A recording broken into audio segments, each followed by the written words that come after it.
Somewhere in a dusty crate, in a thrift store you've never walked into, there's a 7-inch record that once outsold songs you still hear on the radio today. Its singer never had another hit. His name faded.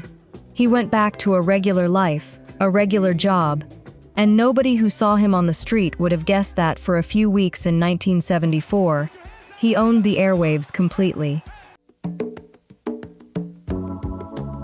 By the end of this video, you'll know exactly who he was, why the industry couldn't hold on to him, and why his voice is still hiding inside songs you hear right now, sampled by artists who probably don't even know his name. Stay with me, because number 1 on this list isn't just forgotten.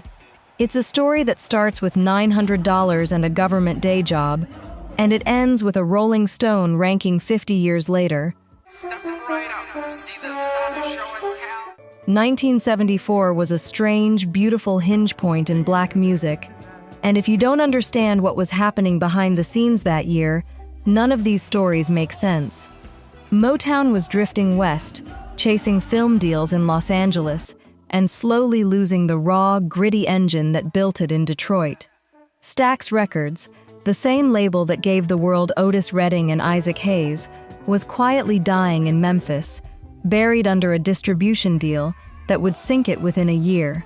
And in Philadelphia, in a converted studio on North 12th Street, a group of session musicians and producers were building a sound so smooth, so orchestrated, that it would define soul music for the rest of the decade, and eventually give birth to disco itself.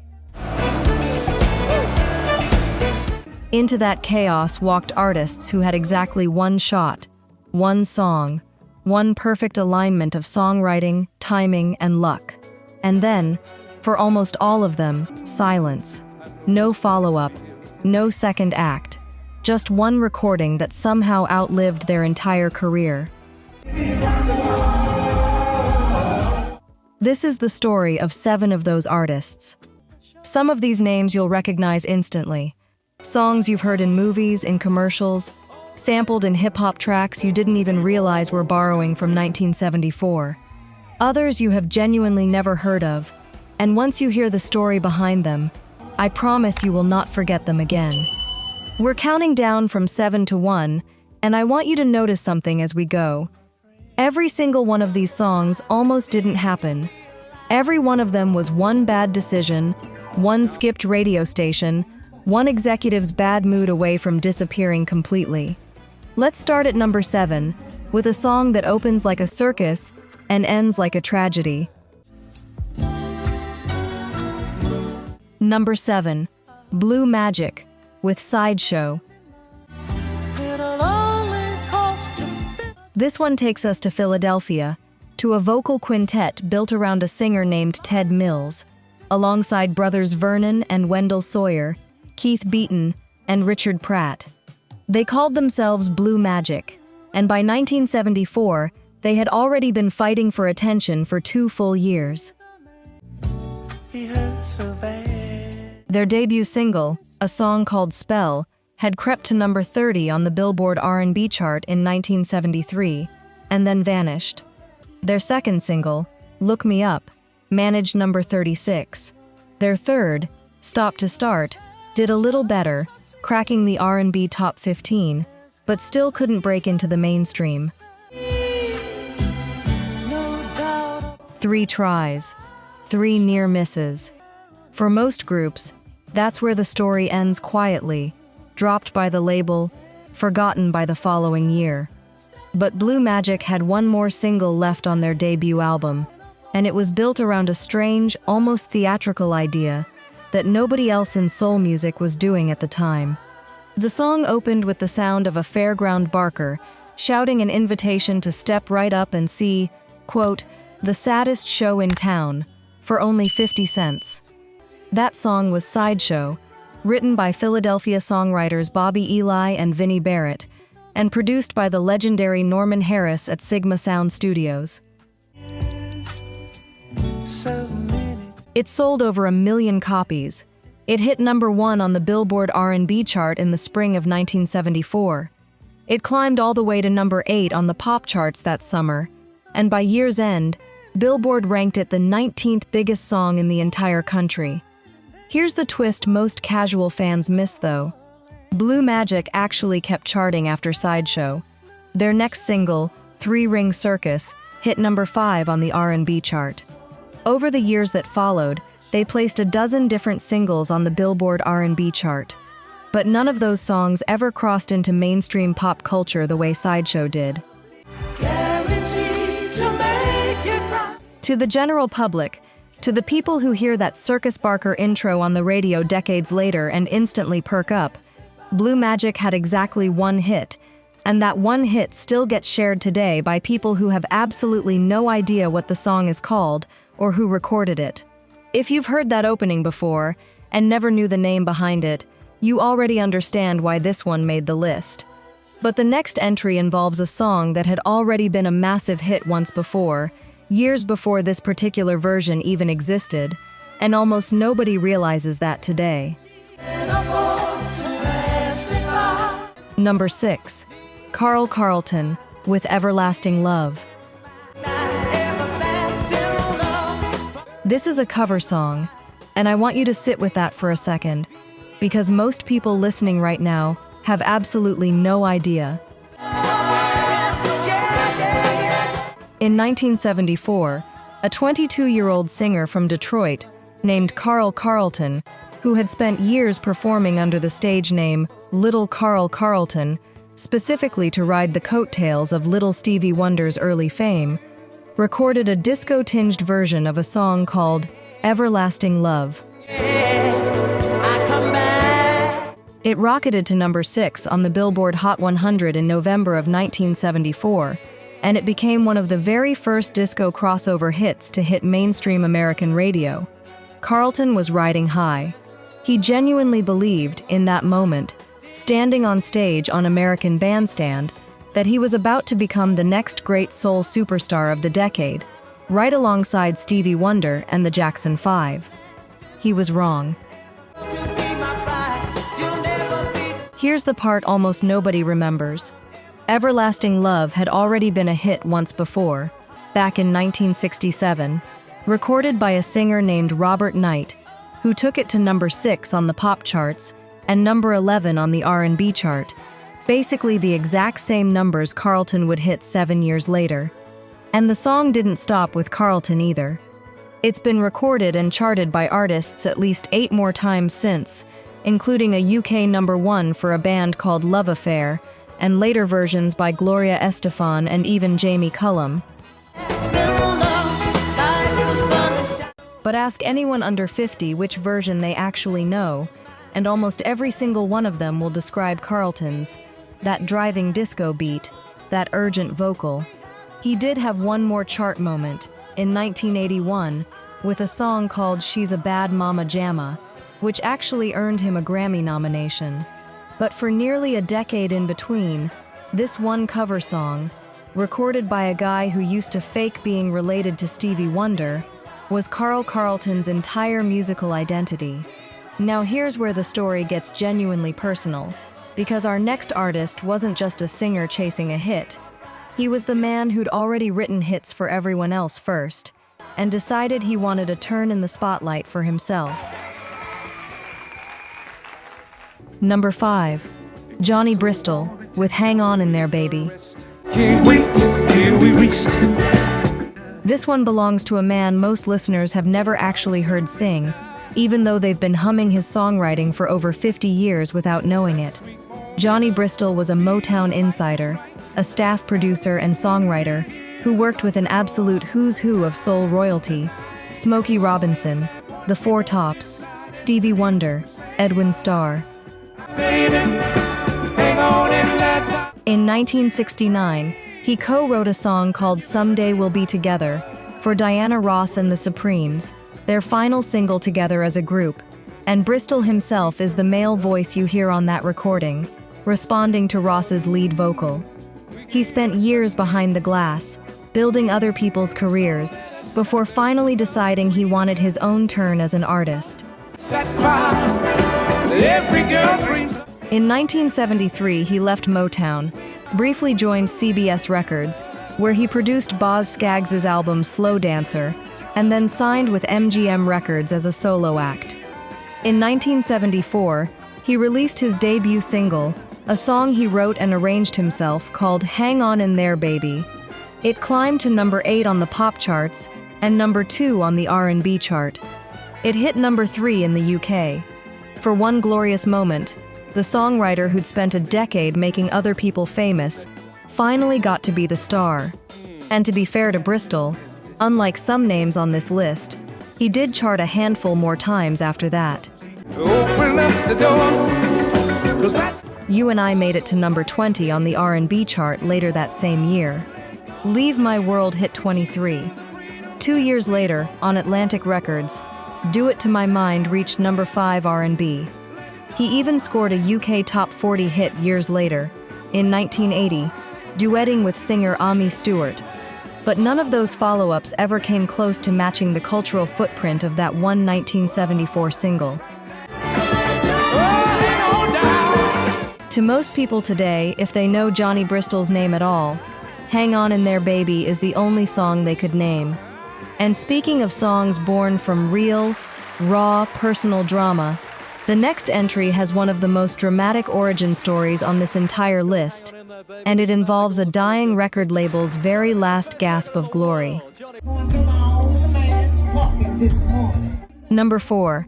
Shirley Brown with Woman to Woman. This one takes us to Memphis, Tennessee, to a record label that was actively dying while this song was climbing the charts.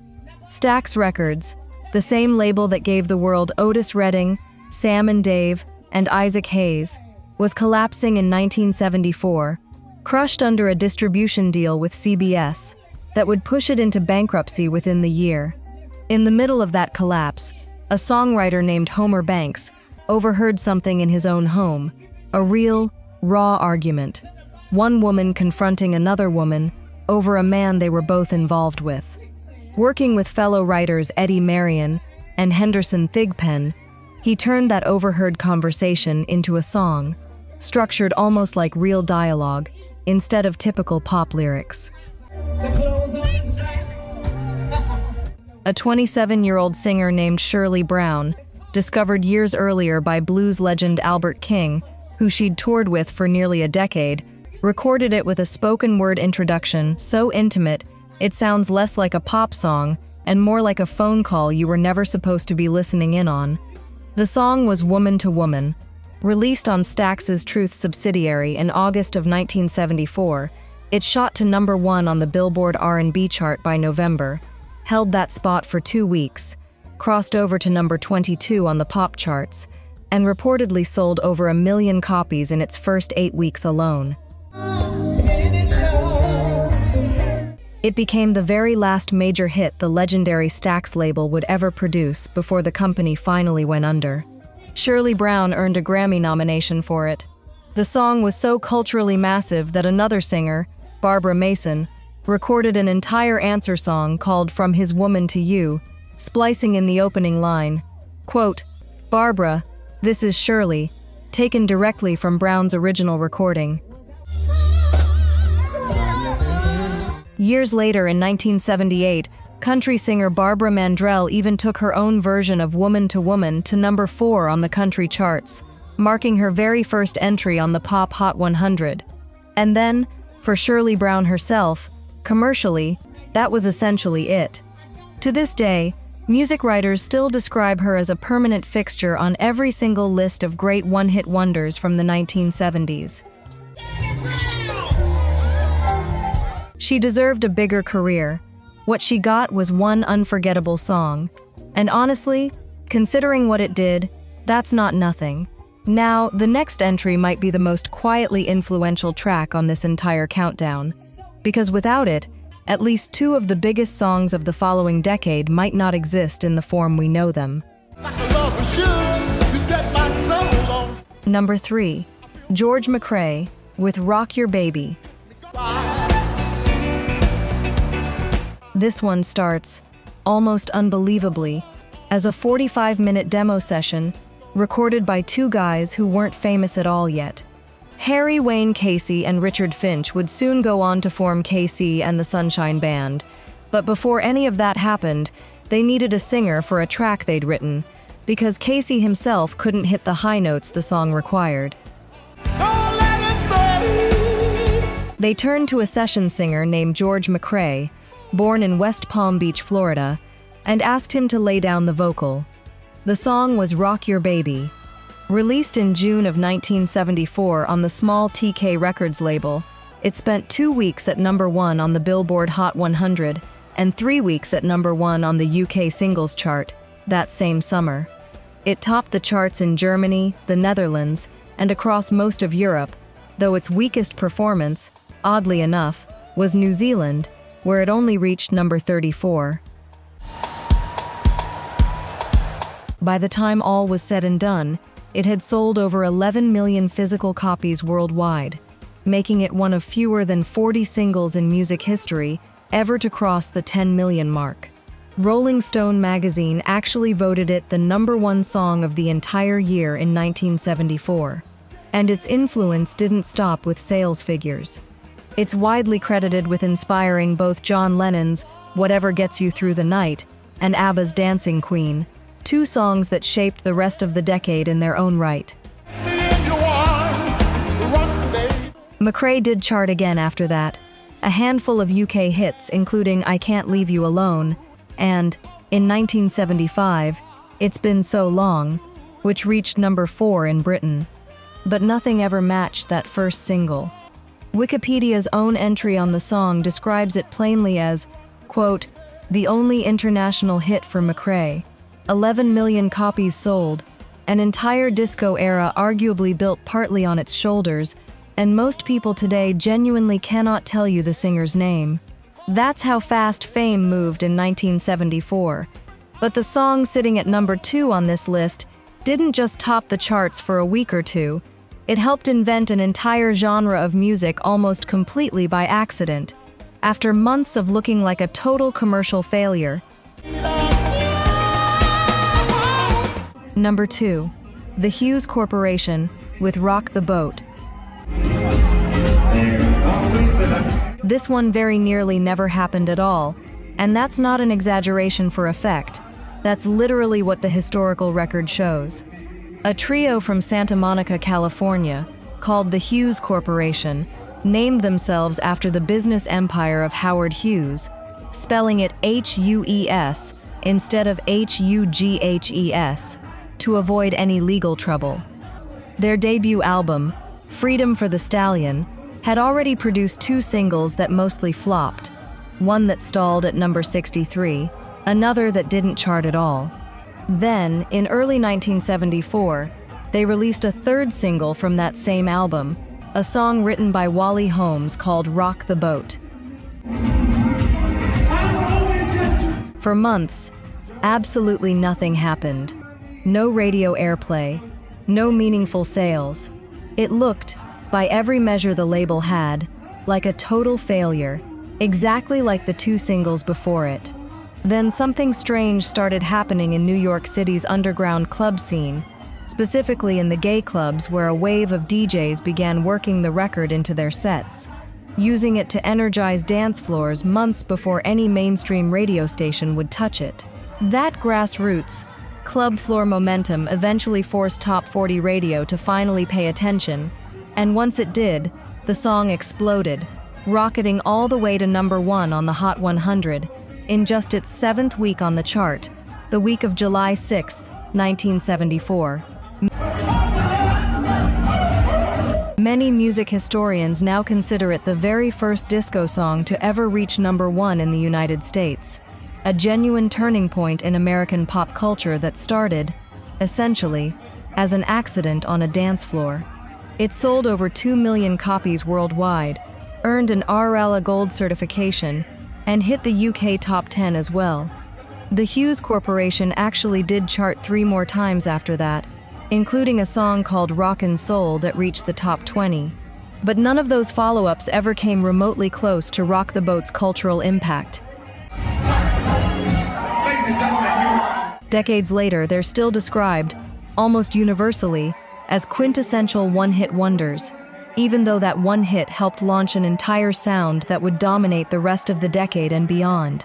And now, for the story that ties this entire list together, a song written by a government employee, recorded on a $900 personal budget, that would go on to be sampled and interpolated by more artists than almost anything else on this list, and would eventually be recognized as one of the greatest songs ever recorded, period.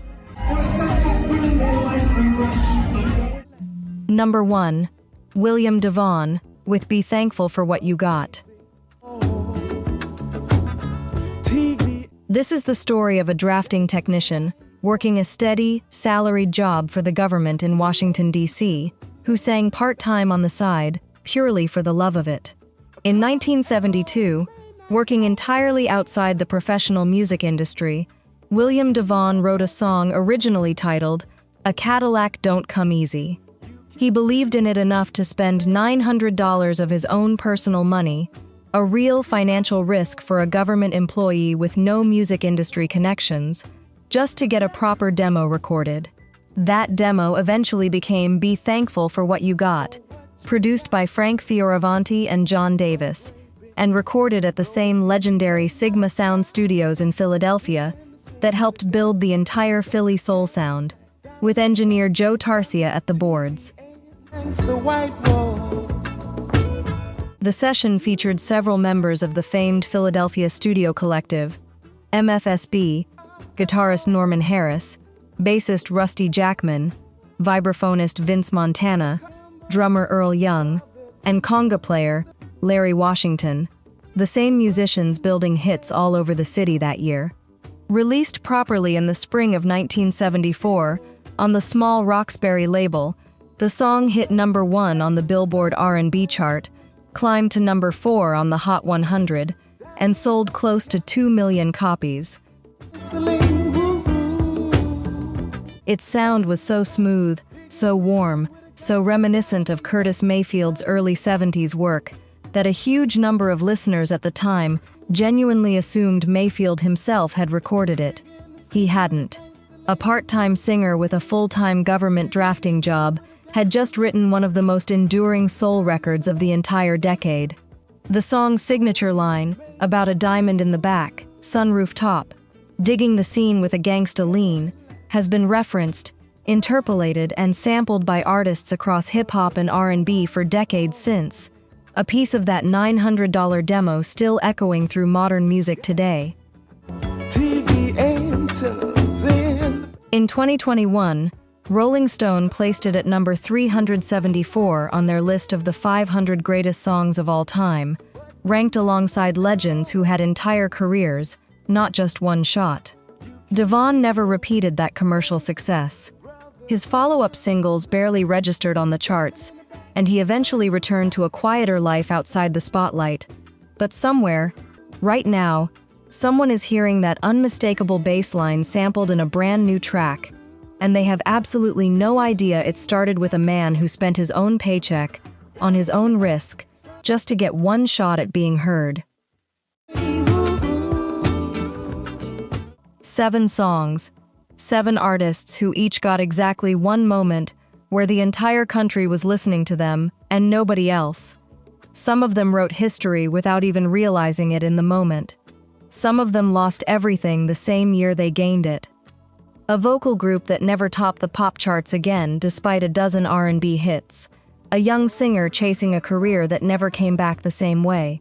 A songwriter who finally stepped into the spotlight, briefly, after building other people's careers for years. A dying record label's last great triumph. A demo recorded in 45 minutes that outsold almost everything else released that entire year. A song that flopped for months before an underground dance floor accidentally invented disco. And a government employee who bet $900 on himself and ended up with a spot among the 500 greatest songs ever made. If even one of these songs just triggered a memory you weren't expecting, you're not alone, and that's exactly why these records still matter. 50 years later, long after the industry moved on and forgot most of the names behind them. Which one hit you the hardest? Drop the name in the comments below, And let us know if you had already heard the full story, or if today was the first time. And if you want the deep, full-length history of the artists who almost never got that one shot at all, the ones whose songs never even made it onto a list like this, that's coming next. Stick around.